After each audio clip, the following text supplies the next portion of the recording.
마음을 정리하시겠습니다. 성령님께서 예배 함께 하십니다. 죄악 있을 때 다 함께 묵도하심으로 주일 오전 예배를 하나님께 드리겠습니다.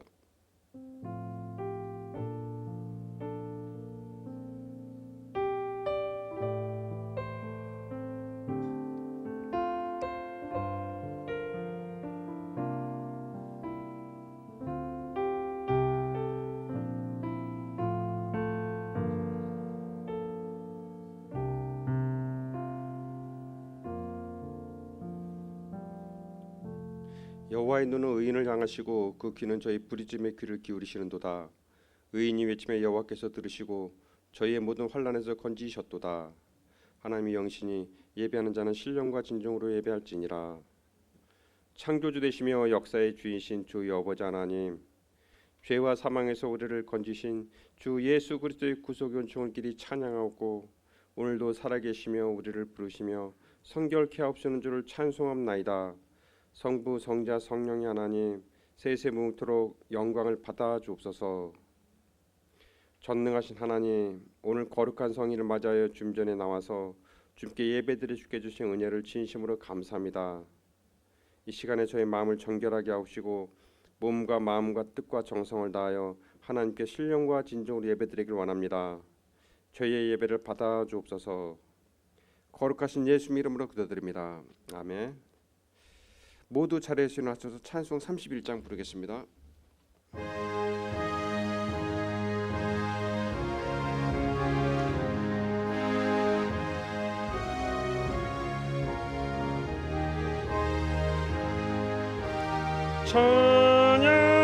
찬양하라 복되신 구세주 예수, 백성들아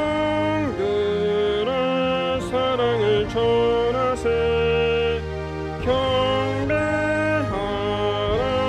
하늘의 천군과 천사, 주님 앞에 영광을 돌리세. 목자같이 우리를 지키시고 종일 품에 늘어나 주시니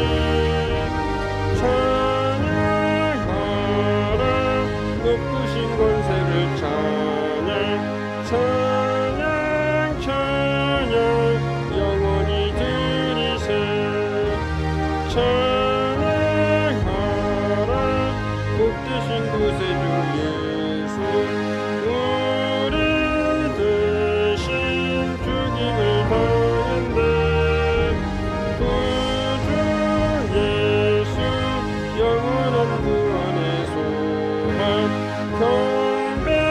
경배하며 겸손히 절하세.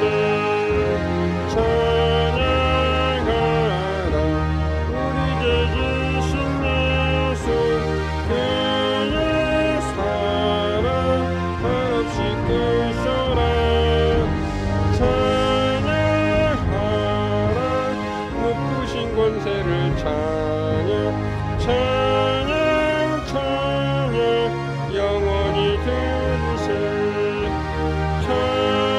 찬양하라 복되신 구세주 예수, 천사들아 즐겁게 찬양해. 구주 예수 영원히 다스리시니 영육간을 주 앞에 드리세. 구주 예수 세상을 이기시고 영광 중에 또다시 오시니 찬양하라 높으신 권세를 찬양 찬양 찬양 영원히 드리세.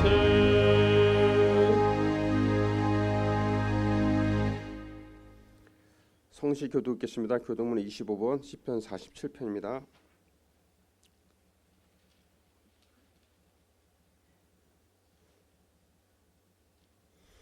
너희 만민들아 손바닥을 치고 즐거운 소리로 하나님께 외칠지어다.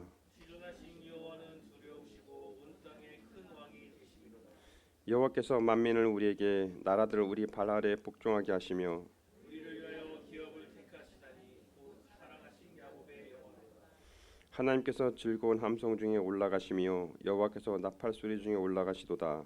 찬송하라 하나님을 찬송하라 찬송하라 우리 왕을 찬송하라. 하나님은 온 땅의 왕이심이라 지혜이시로 찬송할지어다. 하나님은 곧 백성을 다스리시며 하나님이 그의 거룩한 보좌에 앉으셨도다. 문나라의 고관들이 모이며 아브라함의 하나님이 백성이 되도다.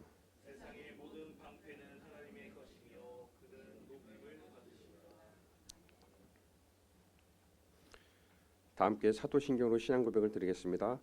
전능하사 천지를 만드신 하나님 아버지를 내가 믿사오며 그의 외아들 우리 주 예수 그리스도를 믿사오니 이는 성령으로 잉태하사 동정녀 마리아에게 낳으시고 본디오 빌라도에게 고난을 받으사 십자가에 못 박혀 죽으시고 장사한 지 사흘 만에 죽은 자 가운데서 다시 살아나시며 하늘에 오르사 전능하신 하나님 우편 앉아 계시다가 저리로서 산자와 죽은 자를 심판하러 오시리다.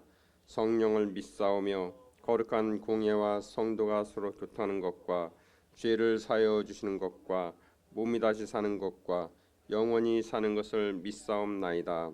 아멘. 다 함께 자리에 앉으셔서 찬송 300장 부르겠습니다.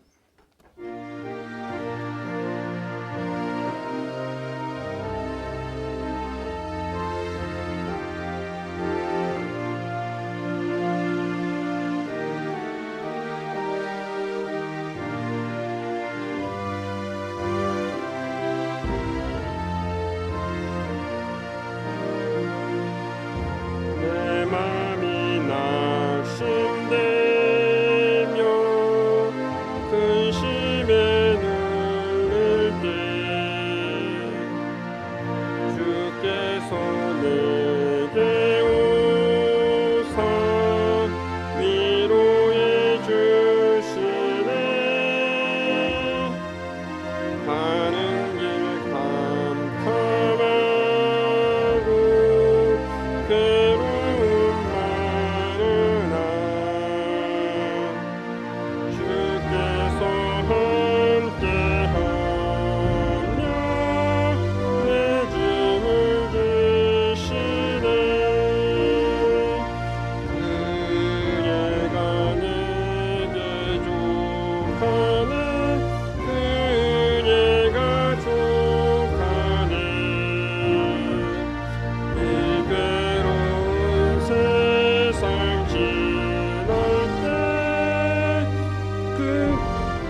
사랑과 은혜가 풍성하신 아버지 하나님, 은혜를 감사합니다.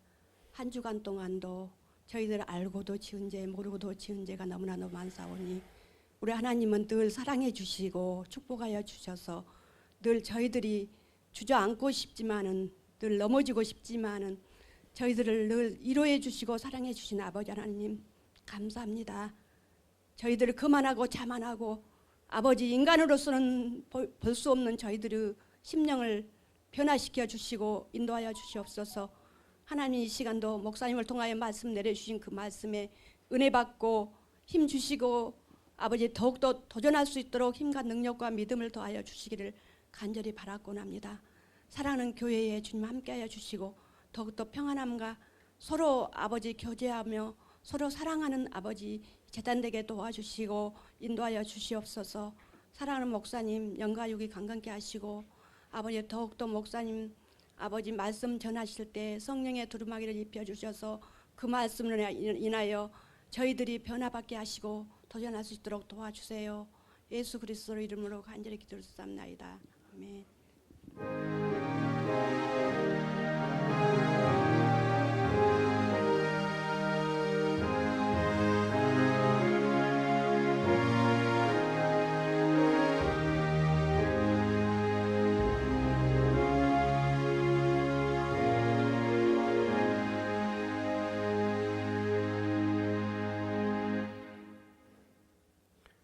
오늘 우리에게 주신 말씀은 시편 22편 1절에서 8절입니다.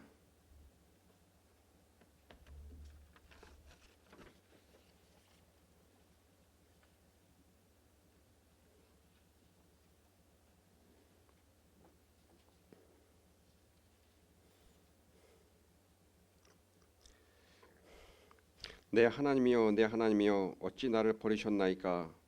어찌 나를 멀리하여 돕지 아니하시오며 내 신음소리를 듣지 아니하시나이까. 내 하나님이여 내가 낮에도 부르짖고 밤에도 잠잠하지 아니하오나 응답하지 아니하시나이다. 이스라엘의 찬송 중에 계시는 주여 주는 거룩하시니이다. 우리 조상들이 주께 의뢰하고 의뢰하였으므로 그들을 건지셨나이다. 그들이 주께 부르짖어 구원을 얻고 주께 의뢰하여 수치를 당하지 아니하였나이다. 나는 벌레요 사람이 아니라 사람의 비방거리요 백성의 조롱거리이니이다. 나를 보는 자는 다 나를 비웃으며 입술을 삐죽거리며 머리를 흔들며 말하되 그가 여호와께 의탁하니 구원하실 걸 그를 기뻐하시니 건지실 걸 하나이다. 아멘.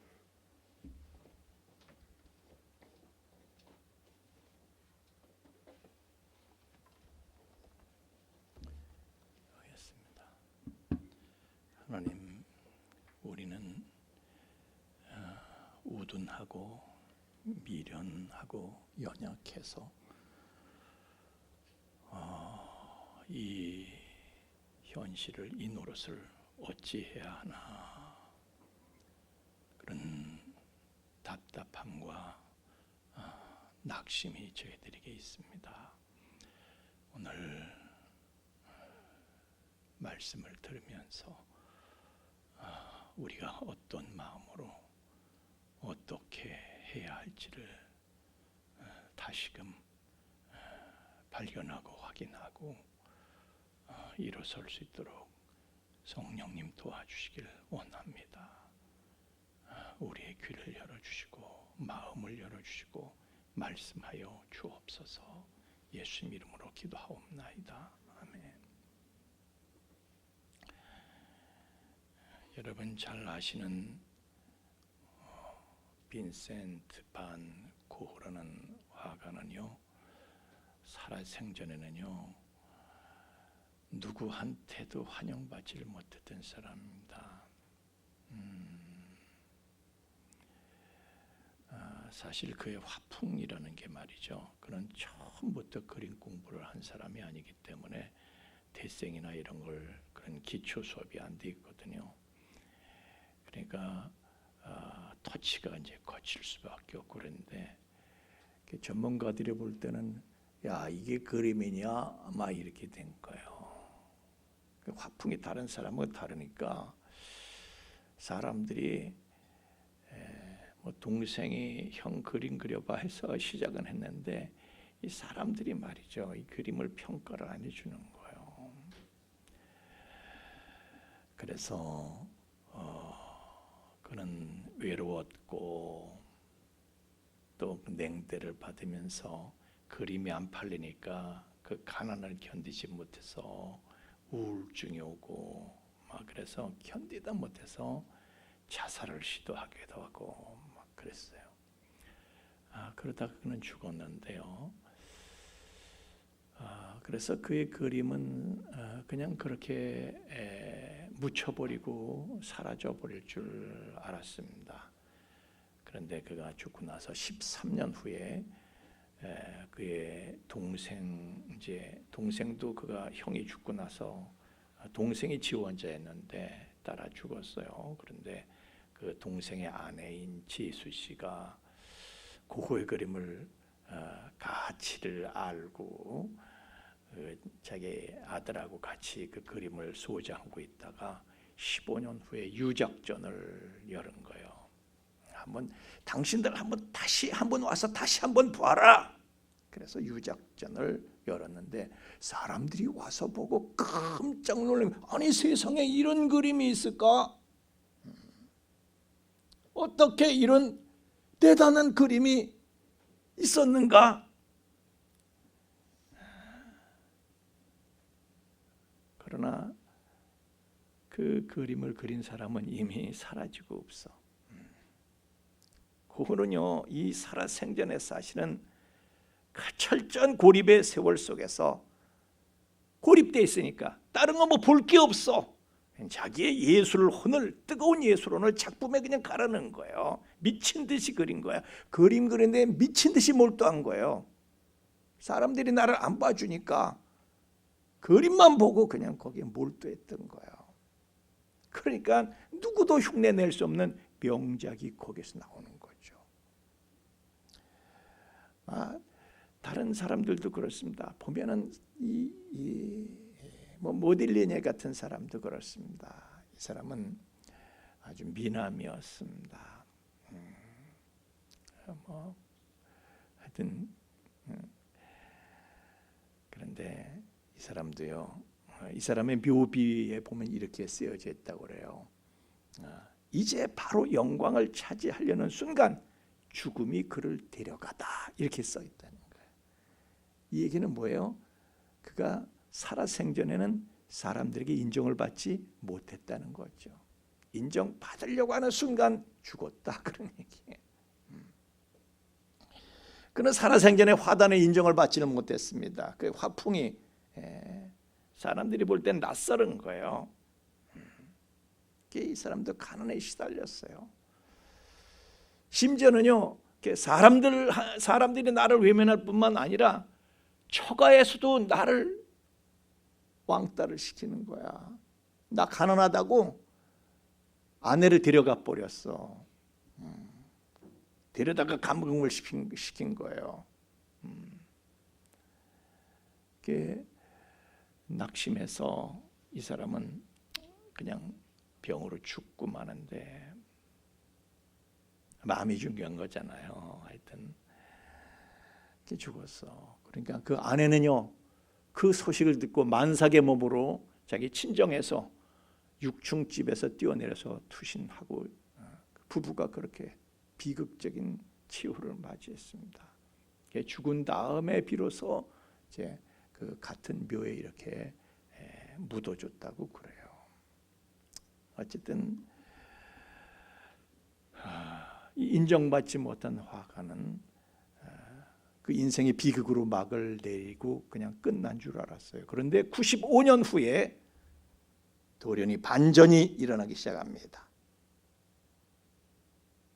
모딜리아니의 작품 중에 누워있는 나무라는 작품이 있습니다. 네, 옛날에는요, 음탕하다, 음란하다 그래서 인정을 받지 못했는데 이 그림이 경매장에 나왔습니다. 경매 시작가는 1억 달러. 그런데 이 그림이 1분에 100억씩 뛰는 거예요. 9분 만에 900억 달러가 된 거예요. 9분 만에.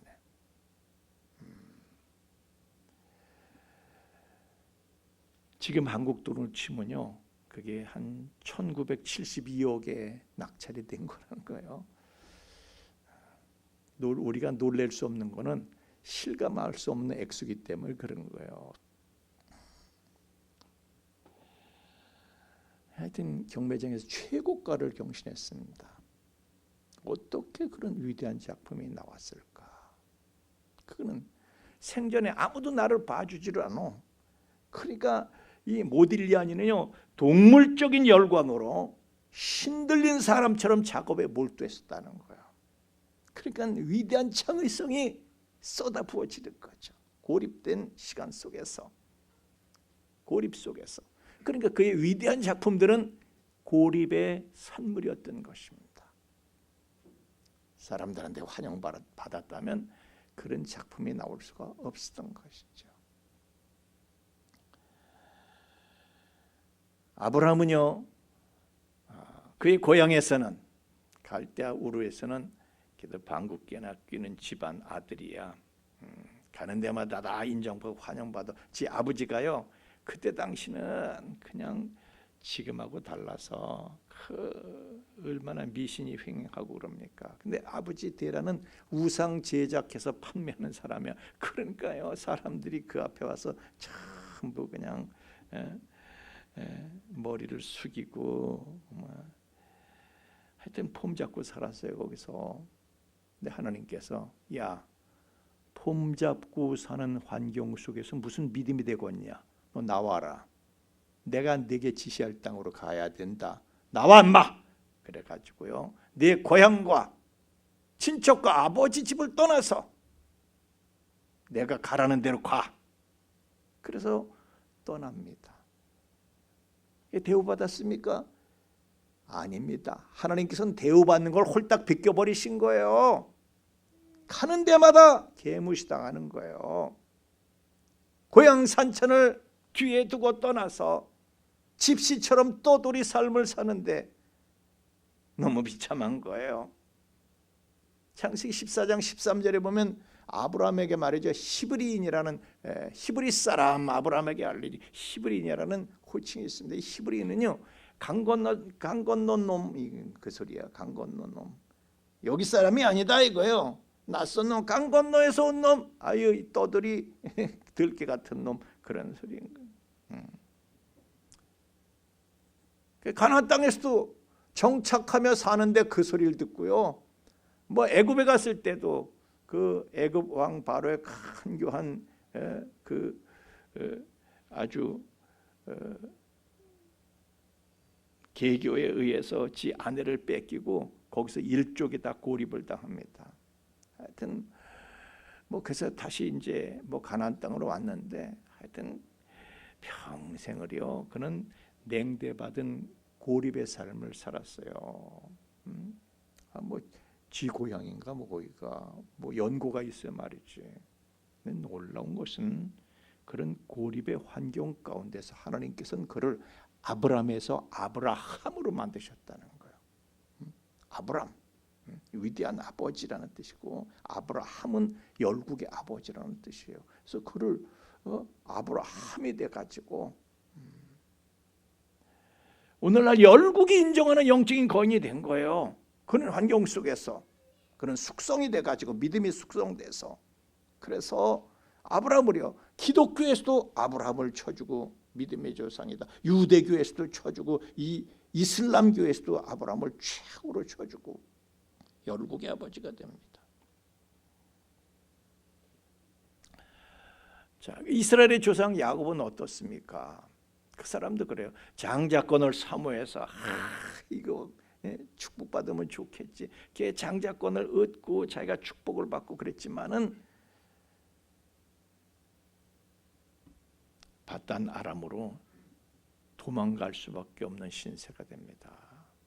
바단 아람으로 가는 길부터 문제야. 그 베델 들판에서 루스 광야에서 말이죠, 혼자 홀로 되어 잠이 들었는데 한심한 거야 이게. 어떻게 하다 내가 이렇게 됐을까.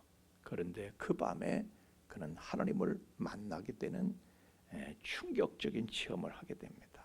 그러면서 믿음이 달라지죠 거기서.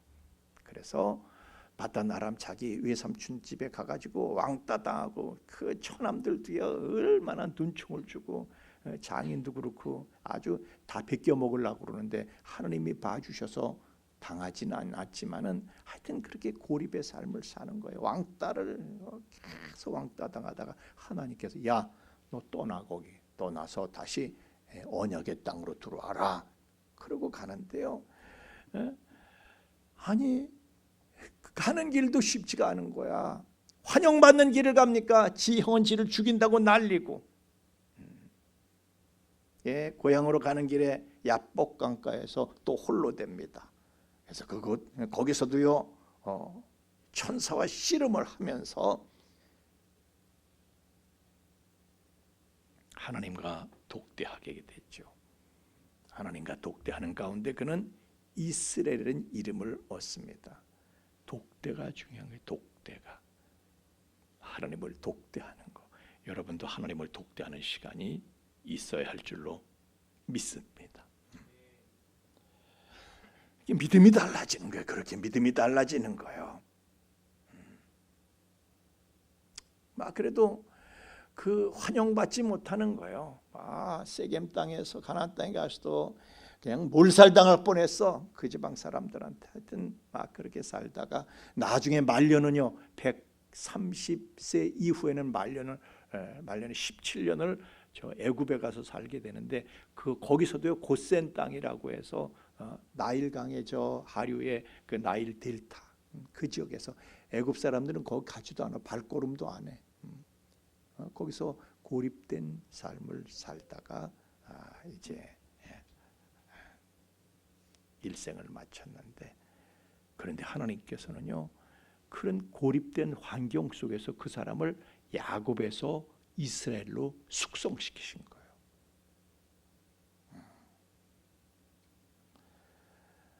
요셉도 그렇습니다. 아버지 집에서 특별 대우를 받았어요. 특별 대우를. 근데 하나님께서는 야, 이런 대접받는 환경에서 사람들한테 환영받고 대접받는 환경에서 무슨 믿음이 되겠냐? 사람이 되겠냐? 그래가지고요 그를 고립의 환경 속으로 몰아넣습니다. 그래서 애굽의 노예로 팔려가고 감옥에 가고 막 그러면서 그는 생존 능력을, 야생의 생존 능력을 키우게 됩니다. 그만큼 생존 능력이 갑인 사람이 없었어. 애굽을 제압해 버리잖아요. 애굽의 백성들을 제압해 버립니다. 나중에 모세도 그렇습니다. 그 애굽의 궁궐에서 대우받는 왕자였어요. 모세만 나타나면 왕자 전하.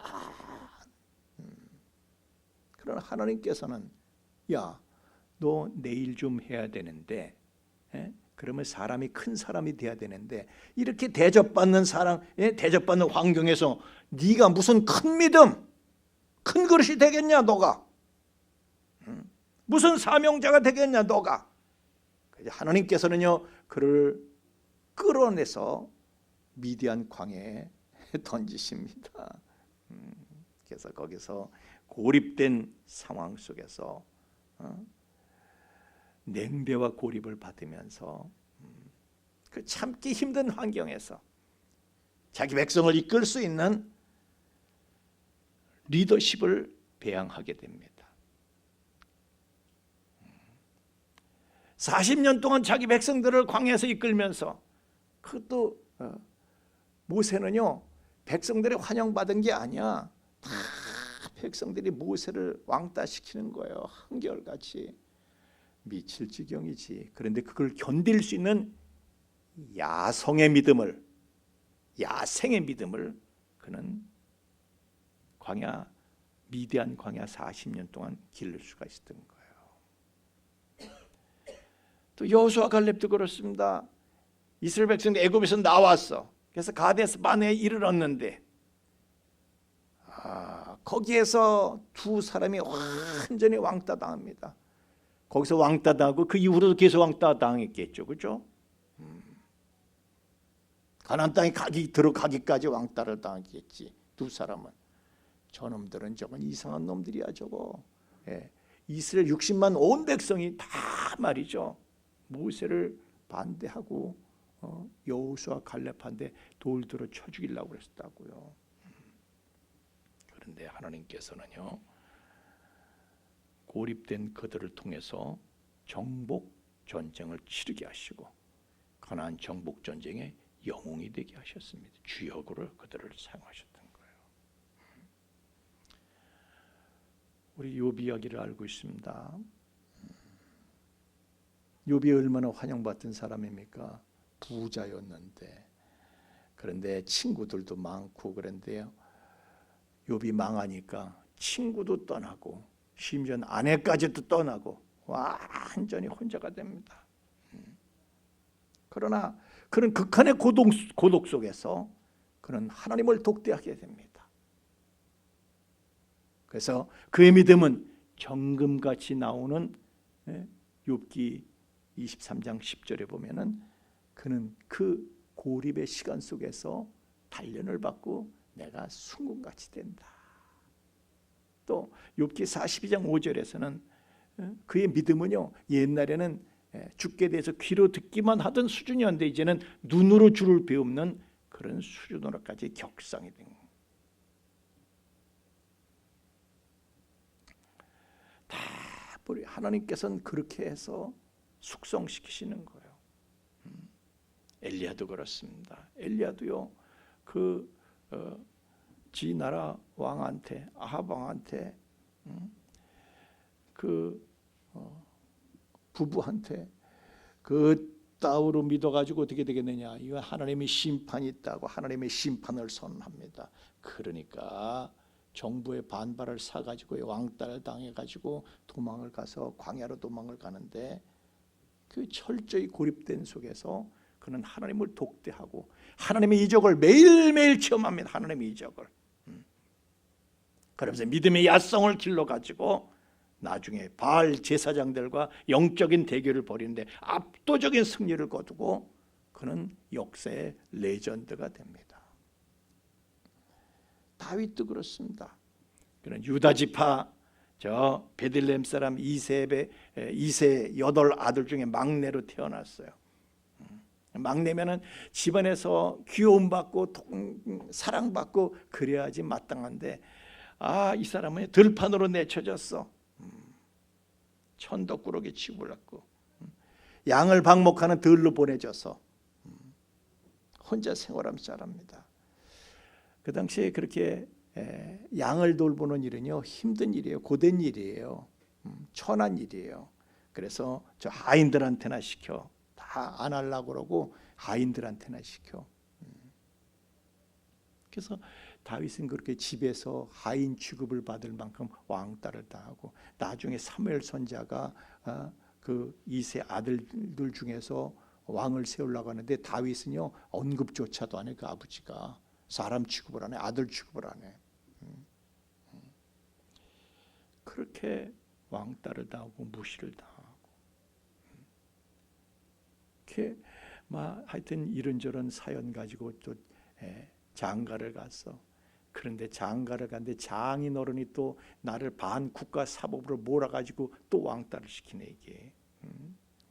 광야로 도망가 가지고 그냥 온 백성으로부터 또 자기 유다 지파가요, 유다 지파 땅에서 그가 이렇게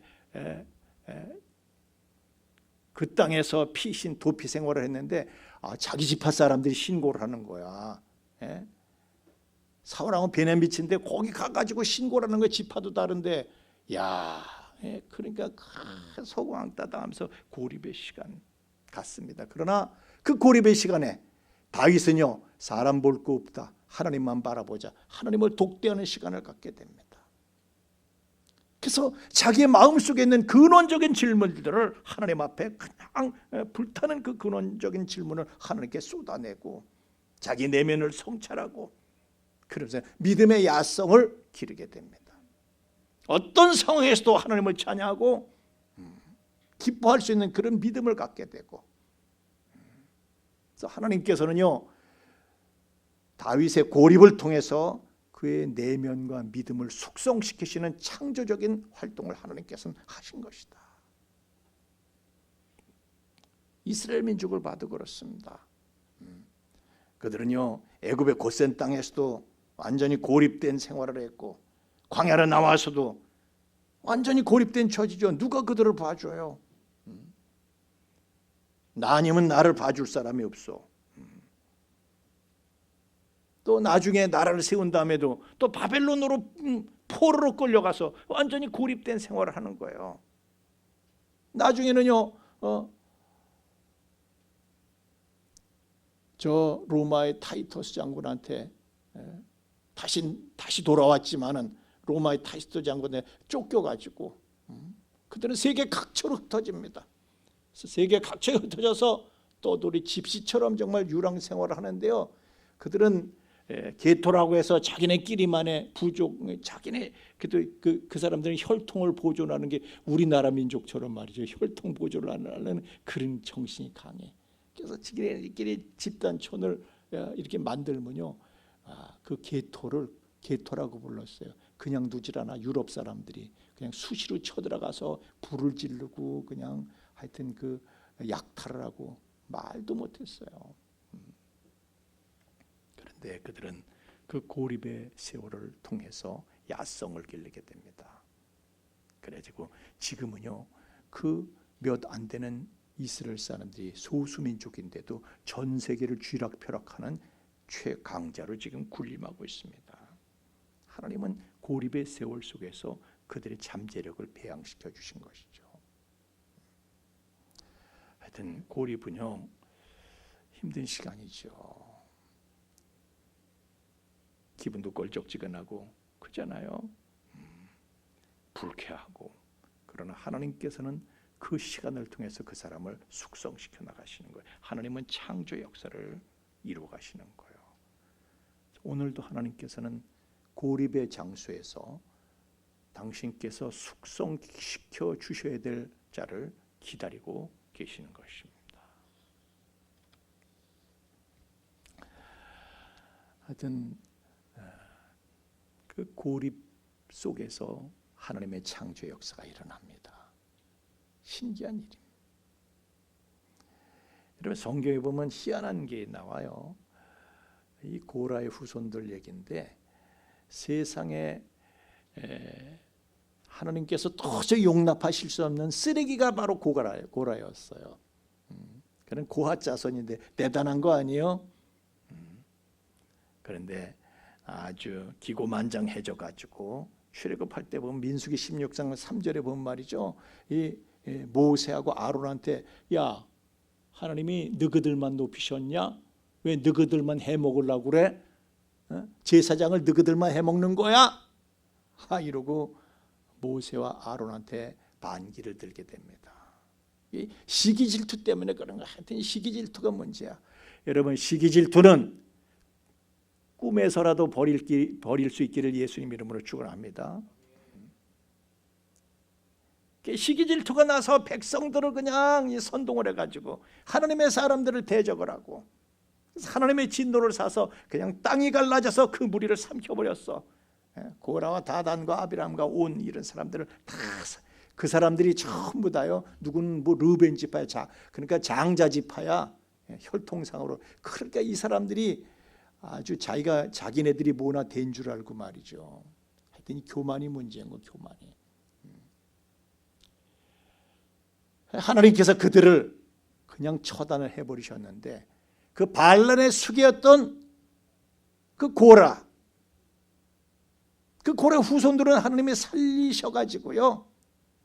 그 후손들이 다윗 때까지 남아서 찬양대에 서게 되는 모습을 우리가 보게 됩니다. 시편에 보세요.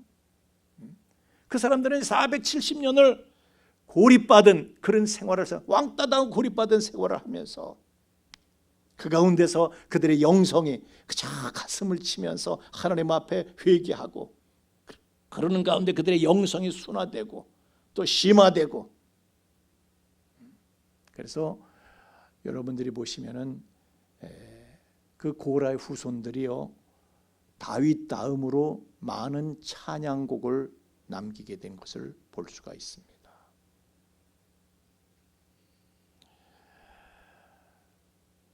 가장 철저하게 고립을 경험하셨던 분은 바로 예수님이시죠. 사역을 시작하실 때부터 그랬어요. 광야로 나가셨어요. 유대들로 나가셨어요. 거기 뭐가 있어요? 뭐 전갈과 독사나 뭐 이런 것만 있지 사람이 없는 곳입니다. 철저히 아무것도 없는 고립된 곳으로 가셔가지고 40일간 금식 기도를 하시면서 하나님을 독대하셨죠. 거기서.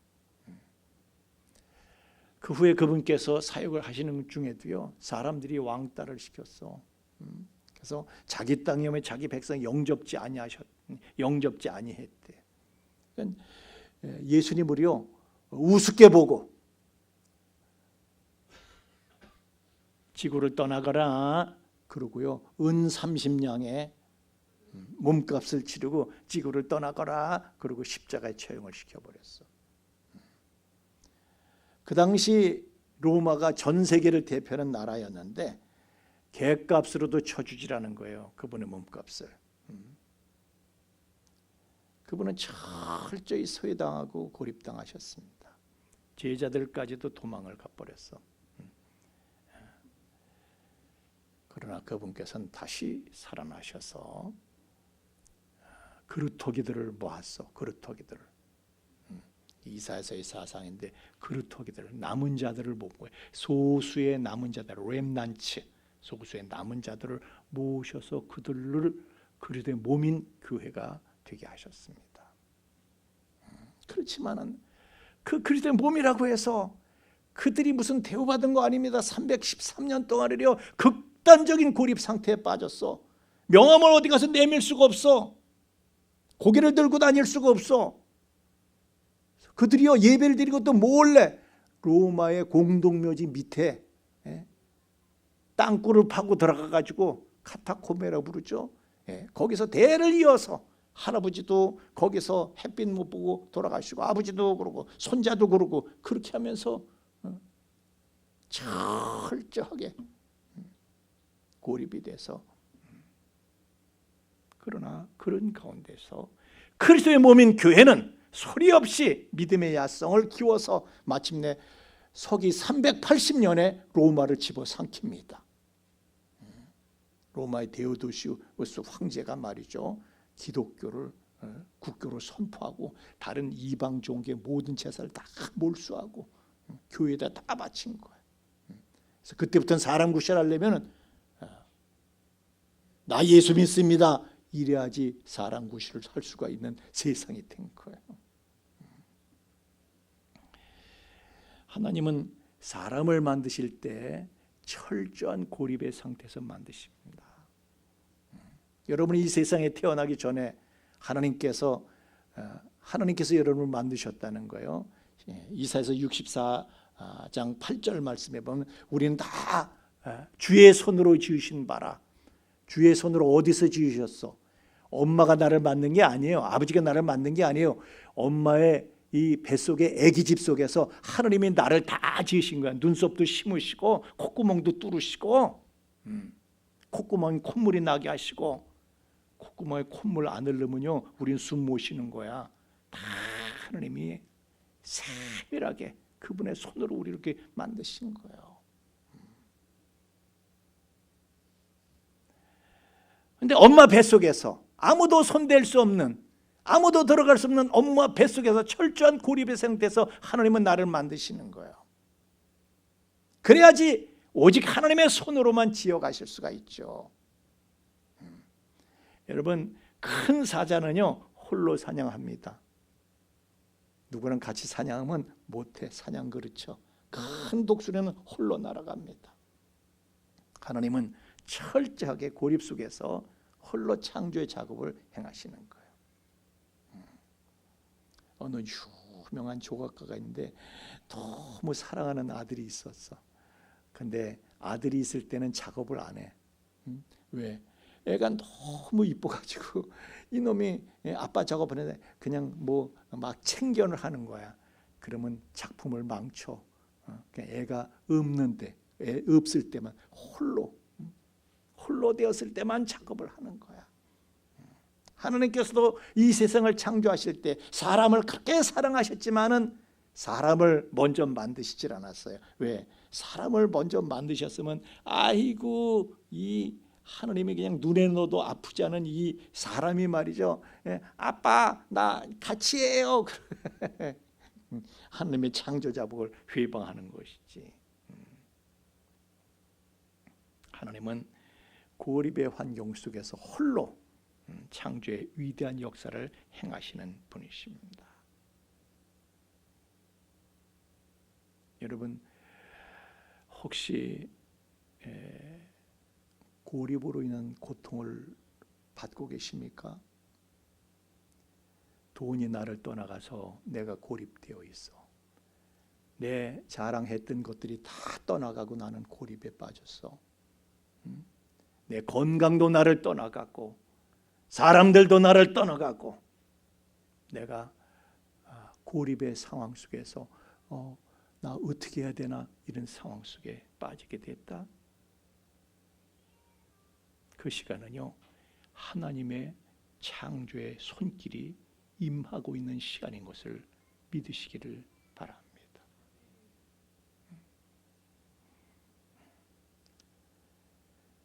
찬양하겠습니다.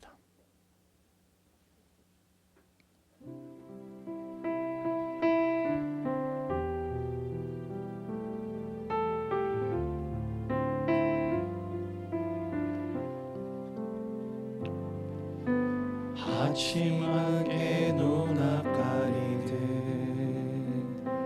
나의 약한 믿음을 심사할 때 부드럽게 다가온 주의 음성 아무것도 염려하지 마라 빗줄기에 바위 나의 작은 소망 사라져갈 때 고요하게 들리는 주의 음성 내가 너를 사랑하노라 외로움과 방황 속에서 주님 앞에 나아갈 때에 위로하시는 주님 나를 도우사 나의 마음 감싸주시네 십자가의 보혈로서 주의 크신 사랑을 알게 하셨네 주님께 감사하리라 언제나 주님께 감사해.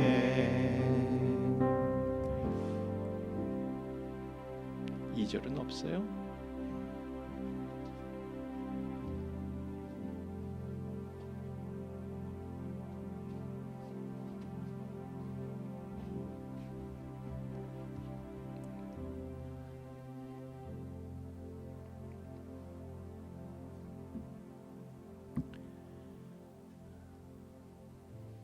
우리는 상상조차 할 수 없을 만큼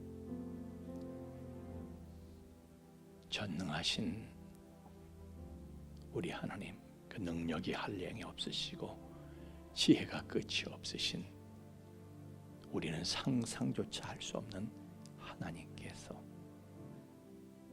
하나님의 뜻과 의지와 계획과 섭리를 따라서 우리를 만드실 때는 철저한 고립 속에서 하나님 홀로 창조의 작업을 이루시는데 우리가 이 세상에 사람으로 만들어져서 태어날 때도 그리했고 또한 이 세상에 태어나서 우리의 속사람을 주님께서 지으실 때도 우리를 철저한 고립의 상황으로 이끄시고 그 가운데서 우리의 믿음과 역량을 숙성시켜 나가시며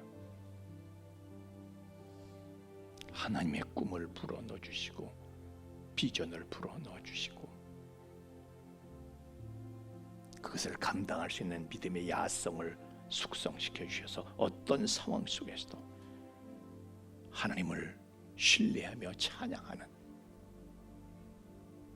그러한 영적인 거인으로 만들어 가시는 것을,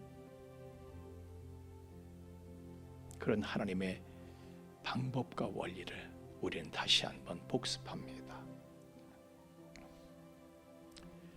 우리가 모든 것에게 외면당한 그런 상황에 놓인다 하더라도, 그러므로 우리는 하나님을 오히려 기대합니다. 하나님, 나에게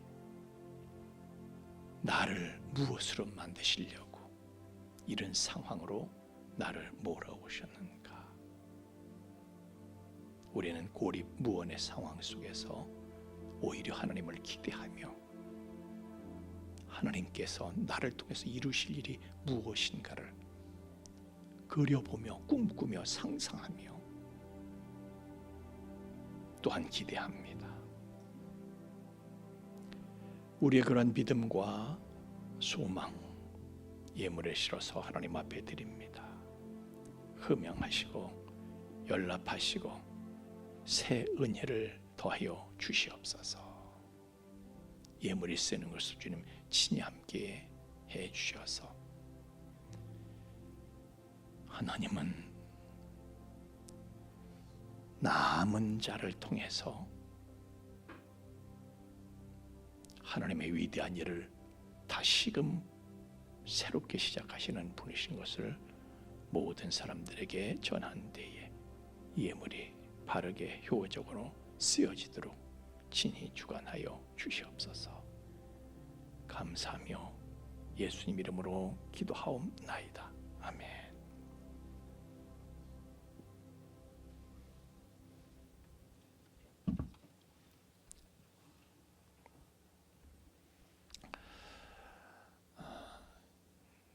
우리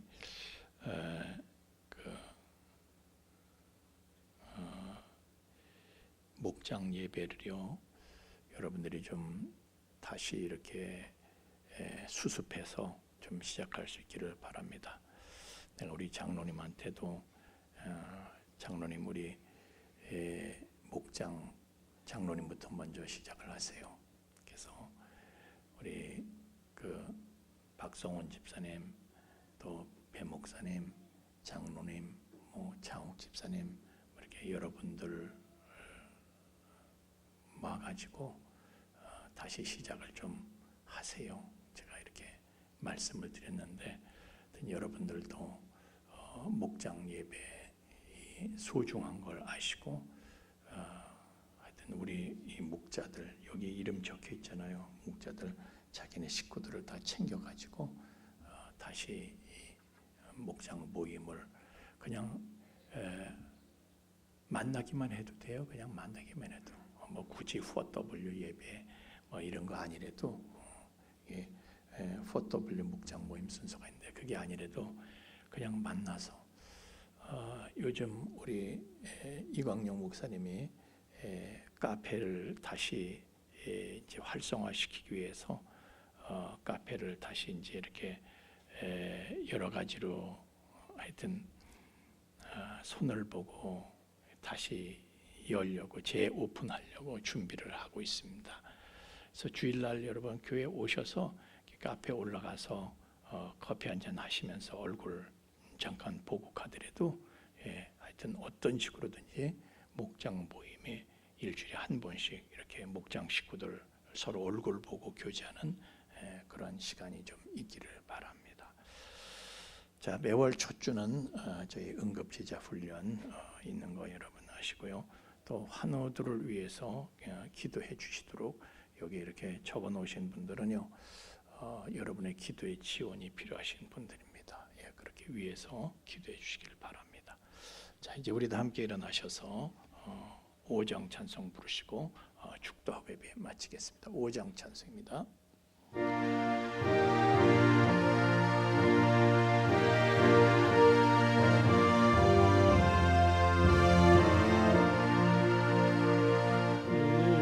전지간 만물들아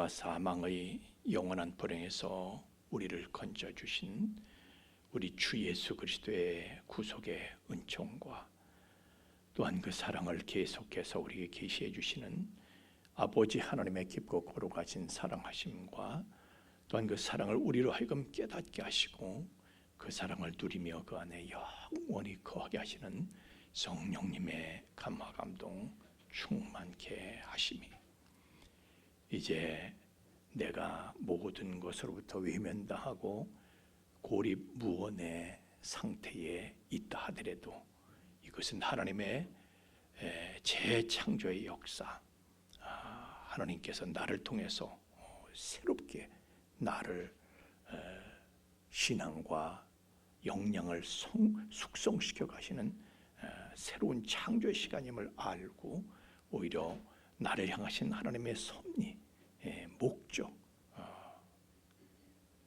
우리가 다시 한번 바라보면서 소망을 새롭게 하고 하나님 앞에 다시 더욱 의미 있게 쓰임받게 될 소망과 준비를 해나가게 될 우리 풍성의 가족들의 머리 위에와 또한 그 가정 위에와 삶의 터전 위에 이제로부터 영원토록 함께 계실지어다. 아멘.